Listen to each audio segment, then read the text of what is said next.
Steve Adcock and his wife will remember December 23, 2016 for the rest of their life. It was their final day of full-time employment after a successful career in information technology that netted them a combined total of $870,000. Steve Adcock and his wife decided to retire early at 33 and 35. With the help of the market, they increased their net worth to $1 million. Surprisingly, they did not even have any part-time work then. They traditionally amassed wealth by toiling away at difficult labor and making astute judgments regarding their finances. But what exactly did this couple do to escape the rat race after a 14-year career? Well, these are the 13 simple rules that they used, and you can also use them in your life to be wealthy. Without further ado, let's get started. 1. Steve ignored the follow your passion advice. First, understand that our areas of expertise typically generate more revenue than our hobbies. Take, for example, Steve's interest in photography, although his expertise lies in the fields of computer science. In 2004, he started as a software developer at $55,000 per year, and by 2016, he was making much more than $100,000 per year. And he is skeptical that he would have been able to make the same kind of money if he had pursued his passion. Combining your hobby with a well-paying and marketable job is possible, but the likelihood of this happening is lower than you may think. Simply, build a career on the qualities that set you apart. 2. Steve learned from the millionaires. Throughout his career, he worked with several wealthy individuals as collaborators, and instead of becoming envious of them, he decided to take notes. After finishing his education, he met Brian, a co-worker he will never forget. He was older than him and was driving a Honda Accord that was 6 years old at the time. But even though he had a lot of money, he dressed in clothes that weren't designed by famous fashion houses and wore a Casio watch that wasn't very good. Brian was always the first person in the office and never allowed himself to become involved in any workplace politics. He was also regularly eager to take on additional tasks. On the other hand, Steve does not come from a family of limited means, so he did not spend more than he made, but rather saved and invested his way to financial success. 3. Steve cut losers from his life. If you spend most of your time hanging out with people who like going out to the bars to drink and spend money, you will likely to start engaging in those same wasteful activities yourself. He was able to enhance his life by making his buddies better. He socialized with the most talented workers, and the firm had to offer. He spent more time with people who had been more successful than he was in their respective fields. His objective was to build a connection with them, and as the relationship progressed, certain of their routines started to influence him. They were each other's biggest supporters. He immediately began cutting back on his alcohol consumption and conserving more of his money. He was a high achiever at work, so he emulated other high achievers by working additional hours and requesting pay hikes and promotions. And well, it worked. 4. He exploited his 9-to-5. Steve took advantage of the 401k plan that his company provided, and as a result, he was eligible for a 4% employer match, which amounted to money that was essentially given to him for free. Interestingly, some businesses allow their employees to set up pre-tax money in health savings accounts, which may be used to pay for various medical expenses, including deductibles and medications. One of the advantages of having an HSA is that it may be used similarly to a 401k in later years. Unused funds may be withdrawn for any reason after the age of 65.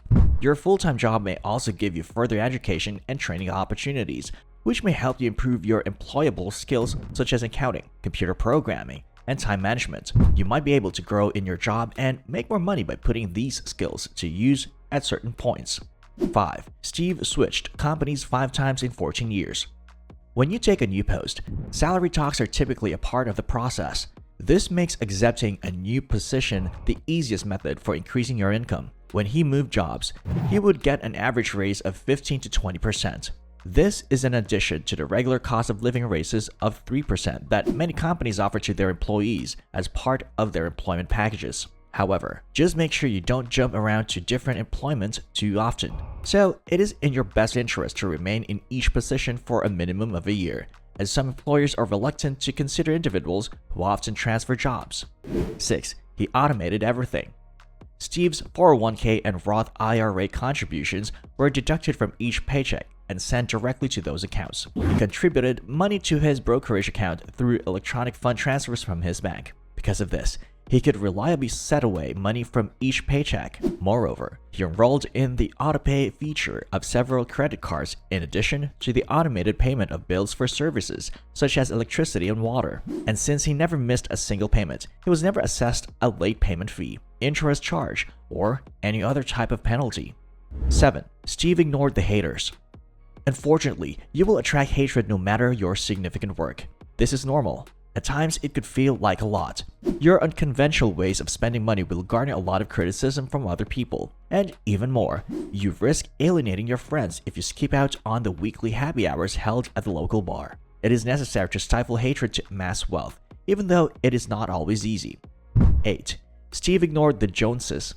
You don't need to purchase a brand new car, boat, or house simply because your neighbors have done so. The best way to keep from becoming sidetracked by one's competition with the Joneses is to keep one's attention on one's goals.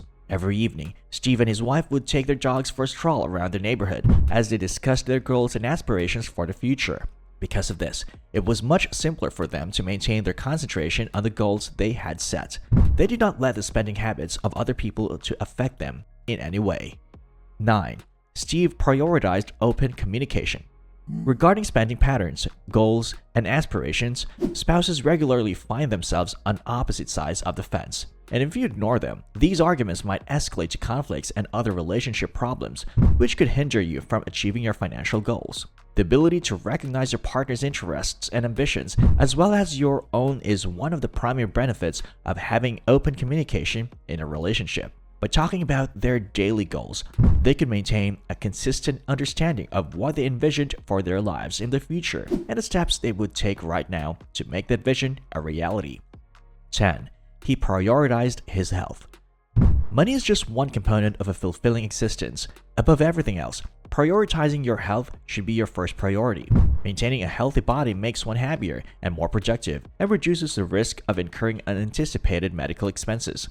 Because Steve was overweight and out of shape, he decided to change his lifestyle by changing his eating habits and beginning an exercise routine more consistently. For the next 2 years, he maintained a weight loss of 70 pounds and achieved the best physical condition of his life. Even though he is now 41 years old, he continues to exercise weights daily. He has even decided to put $10,000 towards constructing a home gym located under 7 acres of land. 11. Steve avoided credit card debt.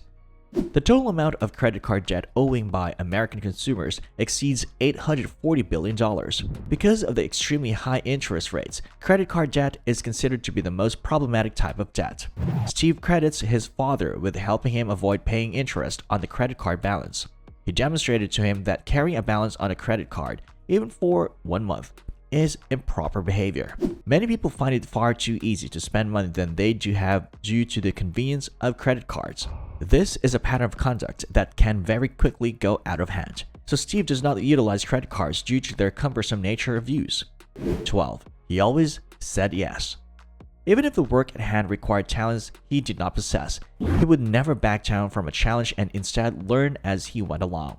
He remembers that on a random Friday, he was called into a meeting with the company's chief executive officer for which he was working. Although he initially approached it with some trepidation, it turned out to be the most promising opportunity for work he had ever encountered. After the entire management team above him was terminated from their positions, the firm decided to promote him to Director of Technology and Information. The large leap seemed like a frightening challenge to a software developer just starting out. Since he had never been in a management position, he was completely unprepared for such a huge promotion.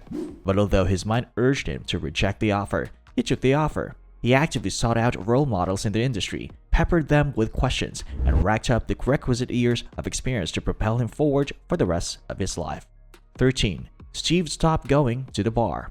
At the beginning of his career, he was known to make regular trips to the local bar with his coworkers. He would pay anywhere between $70 to $100 for the privilege of being able to consume alcoholic beverages on each trip. His regular trips to the bar cost him between $350 and $400 each month. One day, he concluded that he would start skipping the excursions, and instead, he invested the money, resulting in a net fund of $1 million by the time he was 35 years old. It is fine to go out on the town occasionally, but if you make it a regular thing, you'll be lowering the standard you set for your future by spending more money than you should on entertainment. And it's a wrap. Are you ready to take up his advice and change your life towards retirement? And by the way, which of his rules got your attention the most and why? Comment down below. That's all. Remember to hit that like button and subscribe. See you in the next video.